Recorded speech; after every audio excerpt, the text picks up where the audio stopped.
प्रकृति एक बार फिर अपना विकराल रूप दिखा रही है। दक्षिण चीन सागर से उठा एक भयानक तूफान अब अपने रास्ते में आने वाले हर देश को हिला रहा है। इसे इस साल का सबसे शक्तिशाली तूफान माना जा रहा है, जिसने फिलीपींस में तबाही मचाने के बाद अब चीन की तरफ रुख कर लिया है। इस तूफान का नाम है रगासा, जिसका मतलब होता है तेज गति। लेकिन इसकी गति जितनी तेज है, इसकी तबाही उतनी ही भयावह है। आज हम इस सुपर तूफान की कहानी को डिकोड करेंगे और जानेंगे कि कैसे इसने पूरे क्षेत्र में आपातकाल जैसी स्थिति पैदा कर दी है।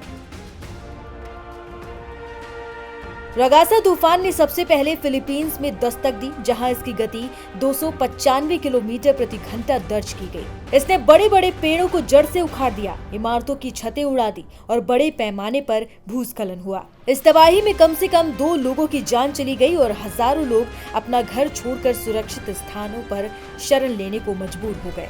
ये इस साल फिलीपींस में आने वाला 14वां बड़ा मौसमी तूफान है। फिलीपींस में तबाही मचाने के बाद ये तूफान अब हांगकांग और चीन की तरफ बढ़ रहा है, जिससे वहां भी हाई अलर्ट जारी किया गया है।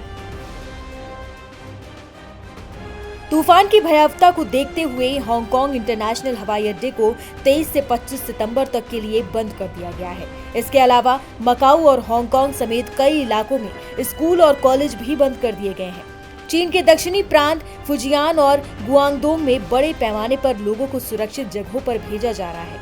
शेनज़ेन जैसे बड़े शहर से ही करीब 4 लाख लोगों को सुरक्षित स्थानों पर शिफ्ट किया गया है। अधिकारियों ने चेतावनी दी है कि ये तूफान शहर के हाल के इतिहास में सबसे विनाशकारी साबित हो सकता है। चीन के मौसम विभाग का अनुमान है कि ये तूफान गुआंगडोंग प्रांत में 1 से ज्यादा बार लैंडफॉल कर सकता है, जिससे तबाही और भी बढ़ सकती है।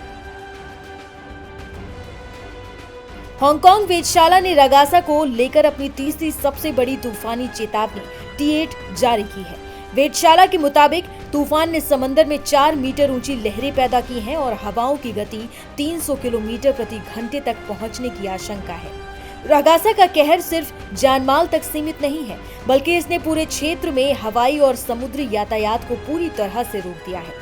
ये तूफान एक बार फिर दिखाता है कि कैसे जलवायु परिवर्तन और प्रकृति का गुस्सा अब पहले से कई ज्यादा भयावह रूप ले रहा है।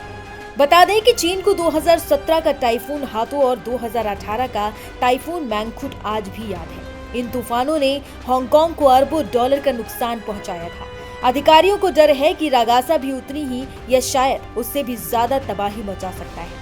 मौसम विभाग का अनुमान है कि ये तूफान बुधवार को चीन के गुआंगडोंग प्रांत के तटीय इलाके से टकराएगा।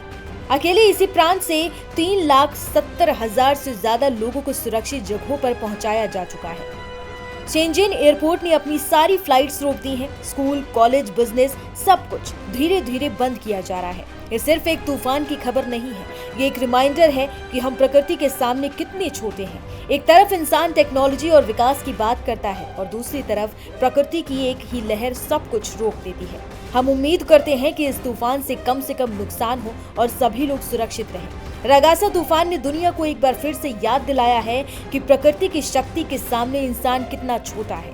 ये देखना बाकी है कि चीन और ताइवान इस खतरनाक तूफान का कैसे सामना करते हैं, और ये भी कि क्या इस तूफान से होने वाला नुकसान अनुमान से भी ज्यादा होगा।